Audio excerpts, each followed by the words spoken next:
यदि किसी बेटी की कुंडली में मंगलिक दोष है, मंगलिक दोष बड़ा खतरनाक होता है। ज्योतिष शास्त्र ऐसा कहता है कि जिस बेटी की कुंडली में मंगलिक है उसके लिए तुम घर भर देख रहे हो, यदि लड़का बिना मंगलिक है तो भले ही वो इंद्र की गद्दी पर क्यों ना बैठा हो, उसके साथ संबंध ना करना। मंगलिक दोष कोख को भरने नहीं देता, संतान का जन्म नहीं होने देता, पति पत्नी में बनने नहीं देता। ये इसकी ये दिक्कतें हैं, परेशानी है, इसलिए उसकी पूजा पाठ होती है। बताते हैं कि साबुत मूंग के द्वारा, साबुत मूंग, एक हनुमान चालीसा का पाठ करो, एक रख दो यूं, फिर पाठ करो, फिर यूं रख दो, फिर पाठ करो, फिर एक रख दो।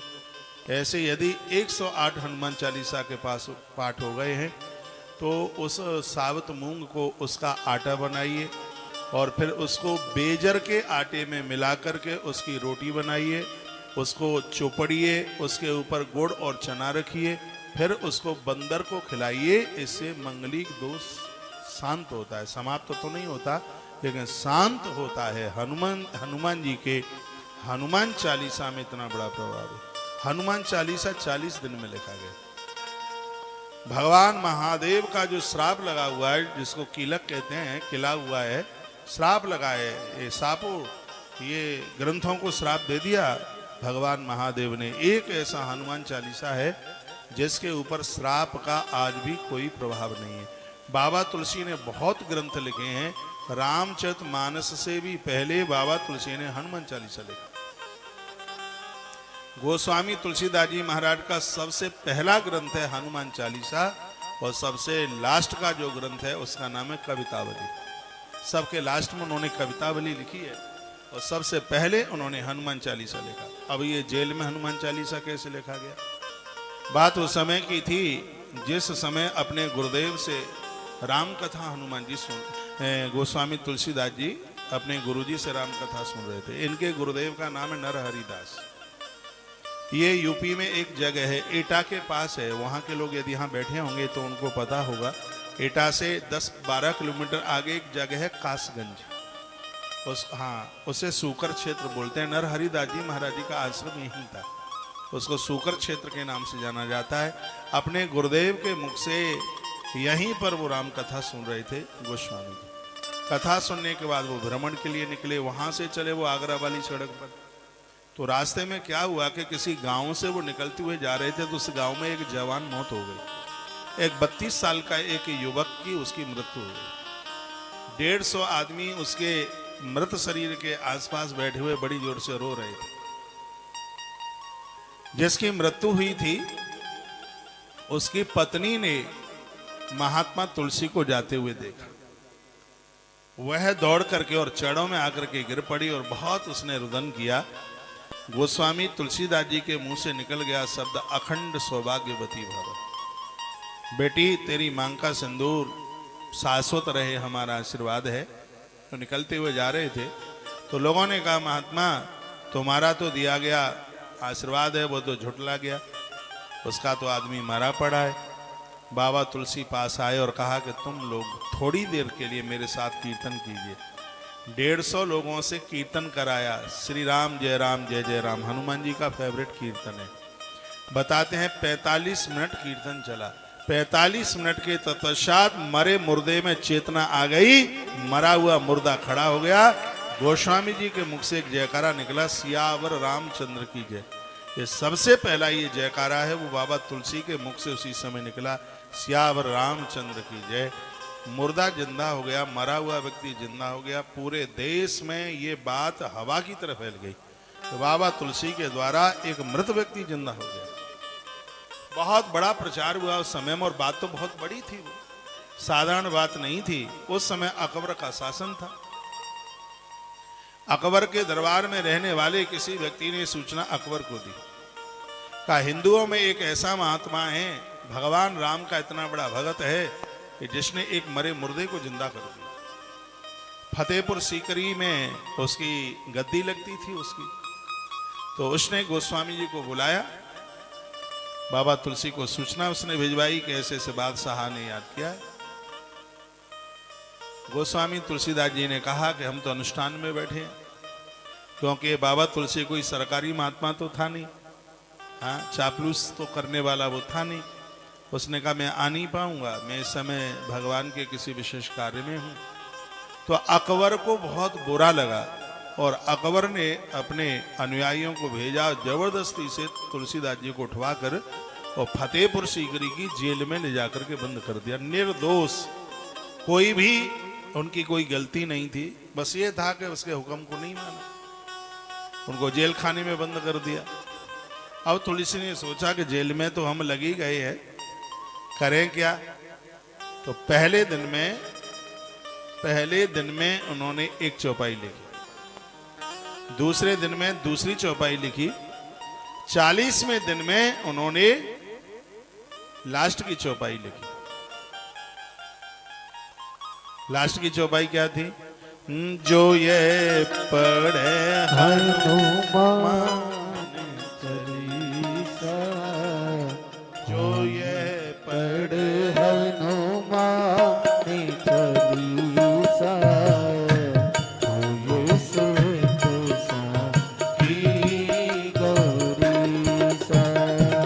जो यज पढ़े हनुमान चालीसा, जो यज पढ़े हनुमान चालीसा, होए सुरसा की गौरीसा। जो यज पढ़े हनुमान चालीसा, होए सुरसा की गौरीसा। कहते हैं जो हनुमान चालीसा को पढ़ेगा, इसके साक्षी भगवान महादेव हैं, उसका भजन सिद्ध हो जाएगा, उसकी आराधना को भगवान स्वीकार कर लेगा। उन्होंने 40वीं चौपाई जैसे ही लिखी, उसी समय बादशाह अकबर के भवन के किले के आसपास अनगिनत हजारों बंदर ही बंदर, ये ना पता लगे कि बंदर है कितने। राजा भयभीत होकर के कांपने लगा, डरने लगा कि ये हुआ कैसे, क्या हुआ। तब किसी ने कहा कि हिंदुओं के महात्मा का तुमने अपराध किया है, ये बंदर नहीं, ये सवरे हनुमान जी के रूप हैं, ये तुम्हें जिंदा छोड़ेंगे नहीं। अकबर घुटुअन पड़ गया और हाथ जोड़ करके कहने लगा कि यदि तुम हनुमान हो तो बस मुझे इतना सा रास्ता दे दो कि मैं माफी मांगने के लिए महात्मा के चरण तक मैं पहुंच सकूं। बंदर दोनों तरफ से रास्ता देकर इधर उधर हो गए। अकबर जेल में पहुंचा, गोस्वामी जी के चरणों में लंबा होकर के लेट गया और खूब रोया, कहने लगा मुझसे गलती हो गई है, मुझे क्षमा कर दो।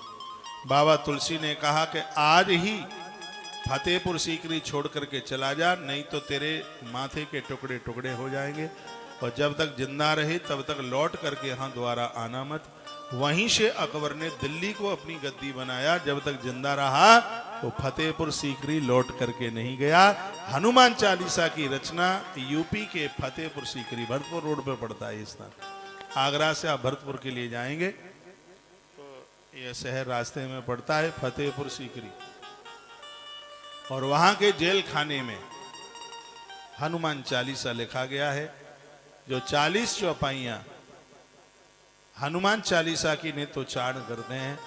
चमेली के तेल की जोत जलाकर हनुमान चालीसा का पाठ किया जाए, कितना भी बड़ा सरकारी के झूठे मुकदमे लगे हुए हैं, लोग उससे मुक्त हो जाएंगे। जेल से बाहर करने के लिए तो लिखा ही गया था हनुमान चालीसा, बड़ा अद्भुत है। कष्टों से मुक्ति के लिए तो लिखा ही गया था हनुमान चालीसा। जो बहुत ज्यादा दिक्कत, बहुत ज्यादा कष्ट में हैं, तो हनुमान चालीसा का पाठ, संध्या के समय में सुंदरकांड का पाठ और भोर के समय में हनुमान चालीसा का पाठ बड़ा प्रभावी है, बहुत ही ज्यादा।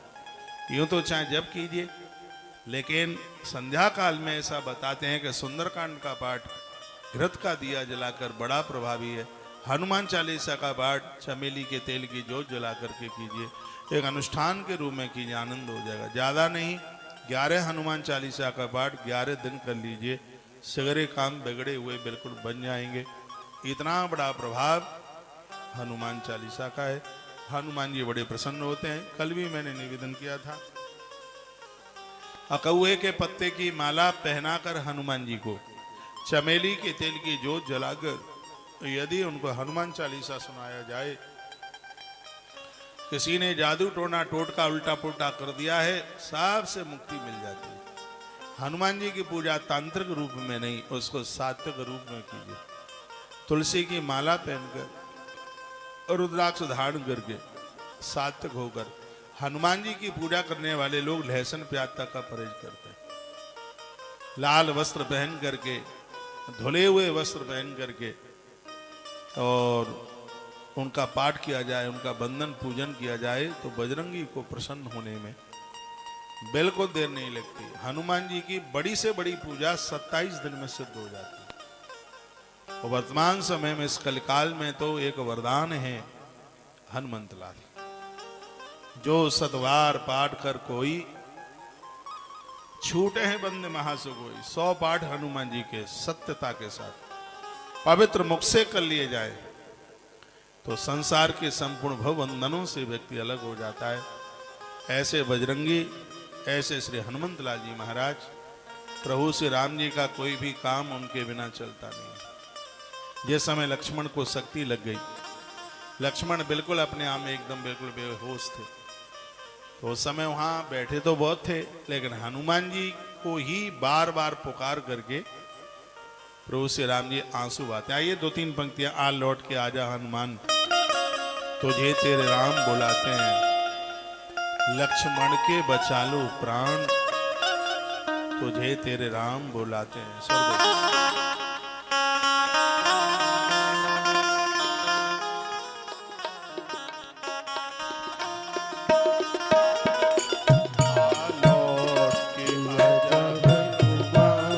तुझे श्री राम बुलाते हैं। आलोक के अजय हनुमान, तुझे श्री राम बुलाते हैं।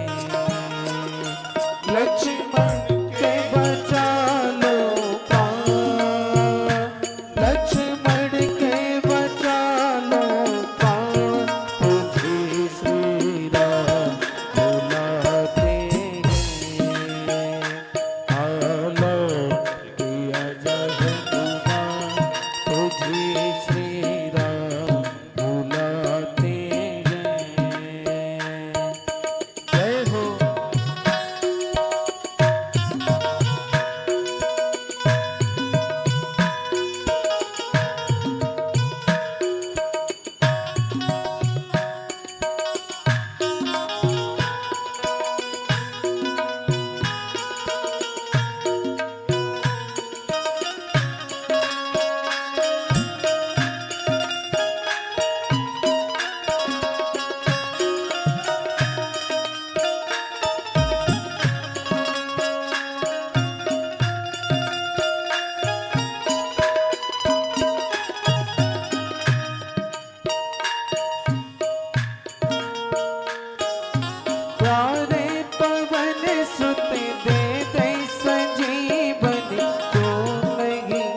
बढ़ के बचा ले प्राण तुझे तेरे राम बुलाते हैं।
आलो प्रिय जगदुआ तुझे तेरे राम बुलाते हैं।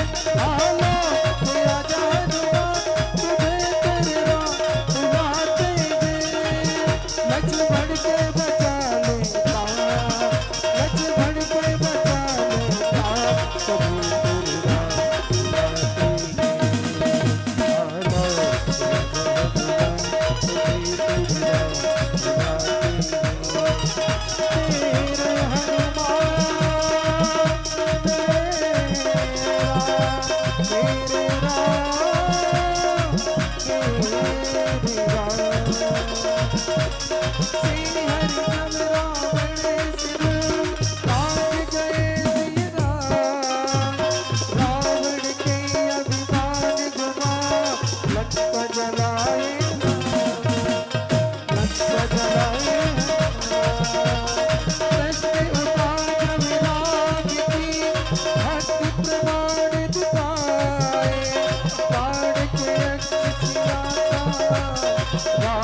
से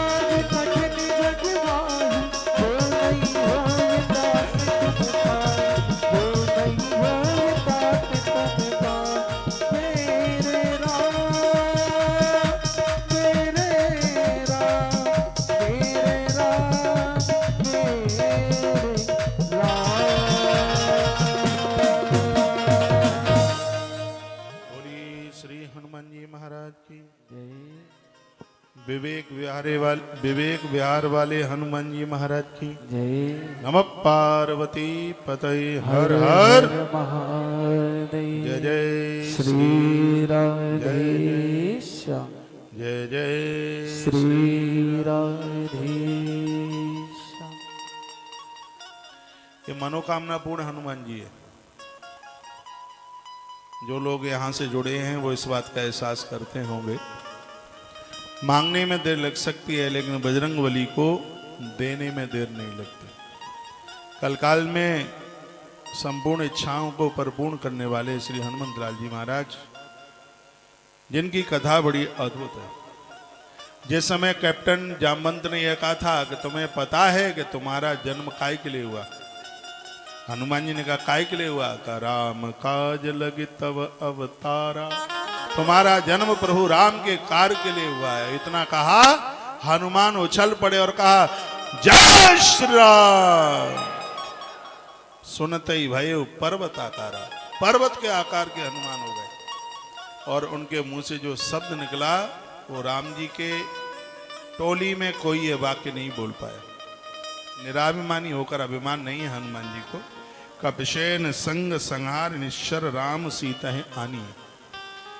वो जामवंत जी को पूछते हैं कि आप बताइए मुझे क्या करना है, 3 काम करूं या 3 में से 1 करूं या तीनों ही कर डालूं? जामवंत जी ने पूछा कौन कौन से 3 करोगे? कह दिया तुम कहो तो लंका के सगरे असुरों को मार करके मैं रख दूं, तुम कहो तो मैं उखाड़ करके लंका को पानी में डुबो दूं और रावण को इतना मारूं कि रावण के खानदान में कोई रोने वाला ही न बचे, और तुम कहो तो सीता माई को पीठ पर बिठाकर प्रभु राम के दरबार में ला करके सरकार के चरणों में उतार दूं। मुझे बताओ कि तीनों में से हमें क्या करना है? जामवंत ने कहा सिकरो चौपट करोगे हैं? तीनों में से तुम्हें एक भी नहीं करना। जिससे काम तुम ही कर दोगे तो राम जी क्या फिर होरा बूझने जाएंगे लंका में? वो कहीं को जाएंगे? तुम्हें तीनों में से एक भी नहीं करना, बस जानकी का समाचार लगा लेकर के, पता लगा करके बस तुम्हें वापस आ जाना है। गोस्वामी जी लिखते हैं जो इस संवाद को सुनेगा, हनुमान जी के चरित्र को सुनेगा, राम जी के साथ जोड़ करके हनुमान की कथा को जो सुनेगा, उसे क्या मिलेगा? तो कह दिया कि भव वे सज रघुनाथ जस सुनहि जे नर अरुणार, तिनके सकल मनोरथ सिद्ध करे त्रसरा। त्रसरा को मारने वाले प्रभु राम उनके संपूर्ण मनोरथों को पूरा कर देंगे जो हनुमान जी के चरित्र को सुनेगा। बजरंगी का चरित्र ही इतना अद्भुत है। मैंने कल ही आपको निवेदन किया है कि दुनिया राम के गुणों को गाती है, दुनिया राम के नाम का उच्चारण करती है, राम वीर बजरंगबली हनुमंत लाल जी के नाम का उच्चारण करते हैं। महावीर विनुभव हनुमाना, राम जास जस आप बखाना। अच्छा आप बेटा हैं, आप बेटियां हैं। पूज्य स्वामी विवेकानंद जी भी, महाराज जी भी कहना चाहते थे, वो कहते थे कि यदि आप अपनी बुद्धि का विकास चाहते हैं तो भगवान सूर्य के परम शिष्य हैं, राम के परम दूत हैं, ऐसे बजरंगबली श्री हनुमंत लाल जी महाराज जी का नित्य ध्यान कीजिए। आनंद की बात है, स्त्री पुरुष बेटा बेटी कोई भी हो, सबके लिए मौलिक अधिकार दे दिया है बजरंगबली श्री हनुमंत लाल जी का नाम लेने के लिए। उनका नाम लीजिए, उनका मंत्र ओम हम हनुमते नमः, जिसमें शुद्धता पवित्रता सब चीजों की आवश्यकता है। हनुमान जी की आराधना साधना, हनुमान जी शीघ्र ही कामों को बना देते हैं। बस अपना खान पान ठीक रखिए, संयमित जीवन जीना है। बजरंगबली सब कुछ आनंद कर देंगे, किसी भी चीज की कोई कमी नहीं रहने देंगे। नीलोत्पल तन श्याम काम कोटि शोभा अधिक, सुनियता सुगुण ग्राम जा सुनाम अग खग वधिक। जैसे वधिक पंछियों को मार डालता है, उसी प्रकार से हनुमान जी का नाम, प्रभु श्री राम जी का सुयश चरित्र हमारे पाप रूपी पंछियों को समाप्त कर देता है। मैं तो कहूँगा आप रोज नहीं कर पाते हैं तो प्रदोष वाले दिन, आप पहली बार सुनेंगे, प्रदोष वाले दिन आप सुंदरकांड का पाठ जरूर कीजिए। एक विशेष किसी अनुष्ठान को पूरा करने के लिए, किसी विशेष संकल्प को पूरा करने के लिए प्रदोष वाले दिन हनुमान चालीसा का पाठ कीजिए। प्रदोष वाले दिन मैं करता हूँ ना, इसलिए करता हूँ, मेरा संकल्प अब किसी से छिपा नहीं है। 1,00,000 गौ माता का संकल्प बहुत जल्दी से पूरा हुए। प्रदोष काल में मैं हनुमान चालीसा सुंदर कांड पूरे जिंदगी को ही सुंदर बना दे। मन कर रहा है, आज शनिवार है, इसलिए भी हम कुछ दोहे सुंदर कांड के विवेक विहार वाले बजरंगी के चरणों में समर्पित करते हैं। आप यहाँ तक आए हैं, जब आप यहाँ से जाएं आरती के बाद, एक बार इस छवि का दर्शन करना, आपको सच में ऐसा लगेगा कि आप मेहंदीपुर बालाजी पहुंच गए। मैंने तो कल पहली बार दर्शन किए थे, मैं बहुत देर तक तो टकटकी लगा करके देखता ही रहा।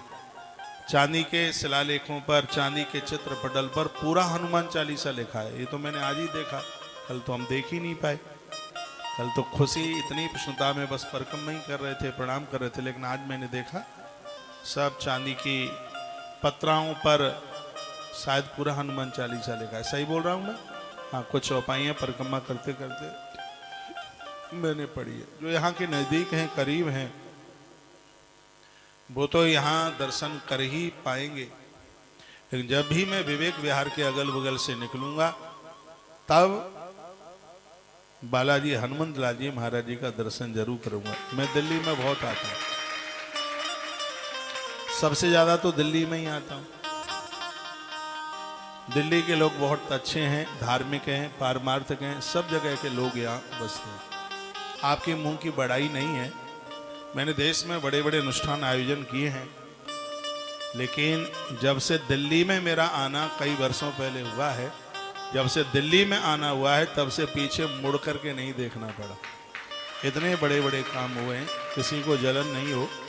मैं बॉम्बे में दिल्ली की बड़ाई कर रहा था, तो वो कह रहे थे कि ऐसा लग रहा है कि भारत का खा करके कोई पाकिस्तान की बड़ाई कर रहा हो।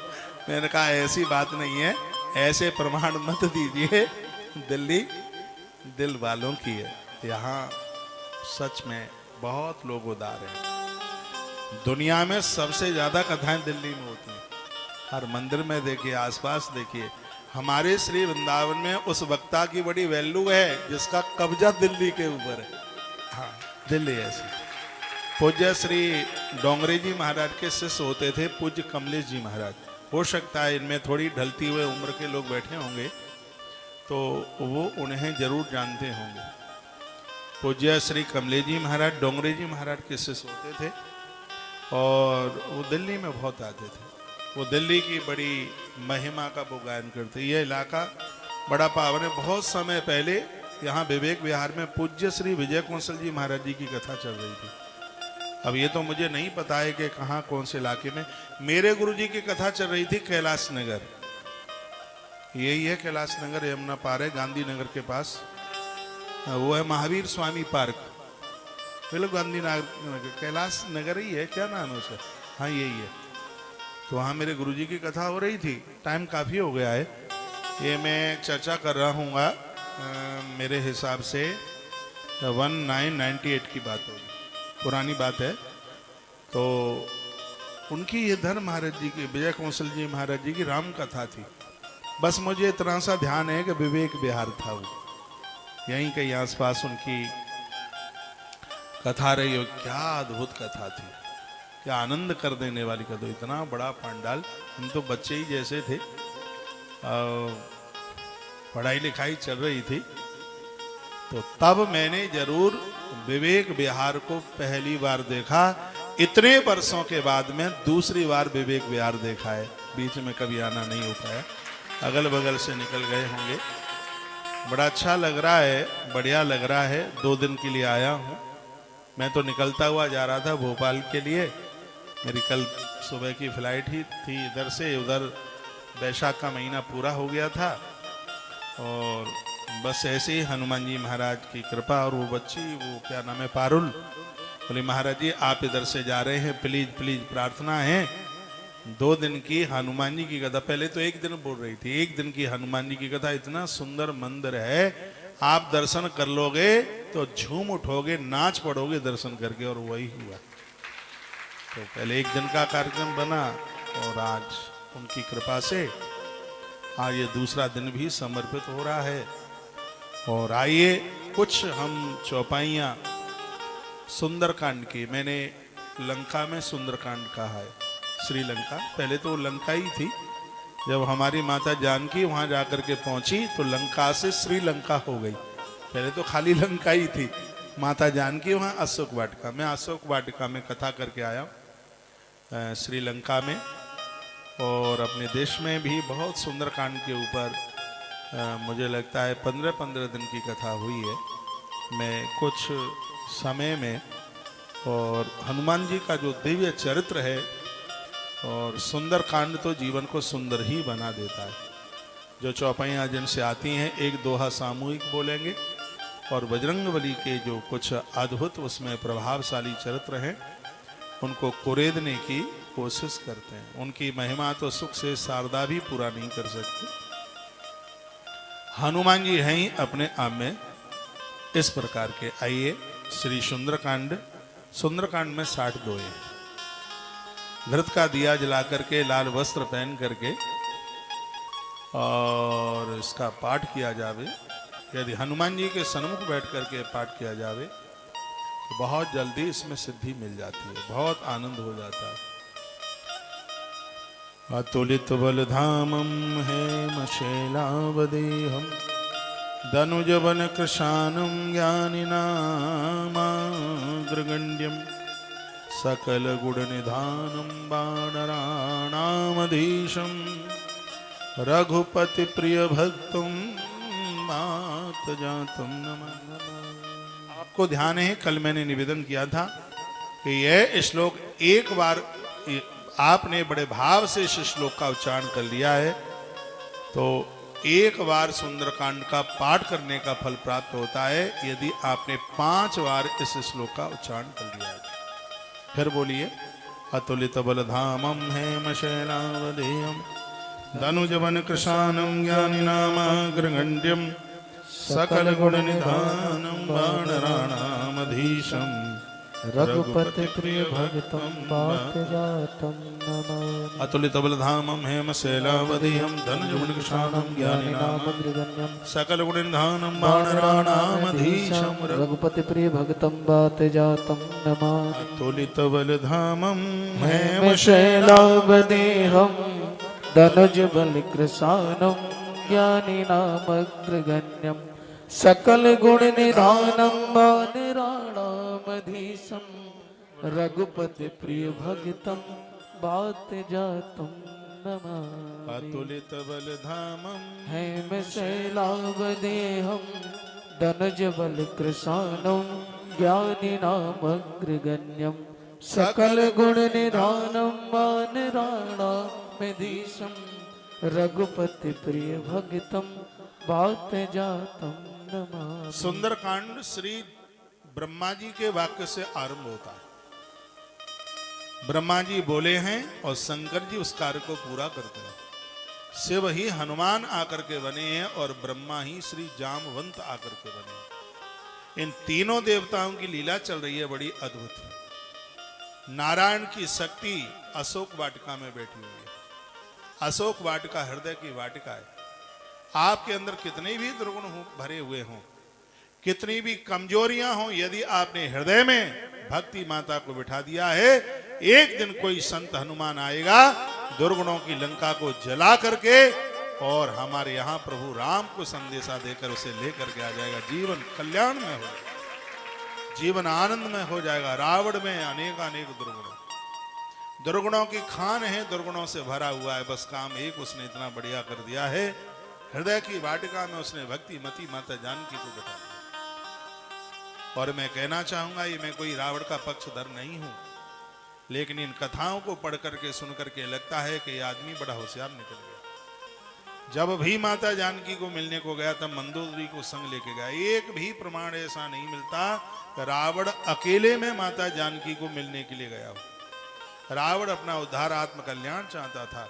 कथा कहती है कि जब तक भक्ति जिंदगी में नहीं होगी तब तक भगवान हमारा कल्याण करेगा ही नहीं। माता जानकी साक्षात भक्ति स्वरूप है। राम यानी परमात्मा के द्वारा हमारा कल्याण हो, उसके लिए हमें भक्ति की आवश्यकता है। भक्ति के बिना तो काम चलेगा नहीं। तो विधाता ब्रह्मा श्री जामवंत बन करके आए, स्वयं भगवान विष्णु राम बन करके आए, और स्वयं भगवान महादेव कपिराज बजरंगबली हनुमान बन करके आ गए। तीनों ने धरती के अधर्म का नाश किया और धरती पर धर्म की स्थापना की। ब्रह्मा जी बहुत बड़े पंडित हैं, पंडित हैं जिनकी बुद्धि सात्विक विवेचन करती है। तो ब्रह्मा जी ने ऐसे कुछ शब्द कहे थे और कह दिया कि तुम्हें ये पता नहीं है, यानी ब्रह्मा में कहूं तो जामवंत शब्द लूं तो उसको ब्रह्मा से जोड़िए। उन्होंने कहा तुम्हें पता नहीं है कि प्रभु राम का कार्य करने के लिए तुम यहाँ धरती पर आकर के प्रकट हुए हो। ऐसा कौन सा कार्य है दुनिया का जिसको तुम न कर पाओ, और सफलता के यही सूत्र है। कमियां ये है, आप हमेशा यही कहते रहते अपने बच्चों को, तू तो ऐसा है, तू तो वैसा है, तू तो कुछ कर ही नहीं पाएगा। फलाने का राम सिंह के बेटे को देखो, इतना नंबर लेकर के आ गया। केसरी सिंह का बेटा देखो, इतना सब कुछ। मधुसूदन के बेटे ने तो कमाल कर दिया। पता नहीं तू तो कहाँ कौन सी मूलों में जन्मा हमारे घर में, तू तो किसी के लायक ही नहीं। बस ऐसे ही कोसने में लगे।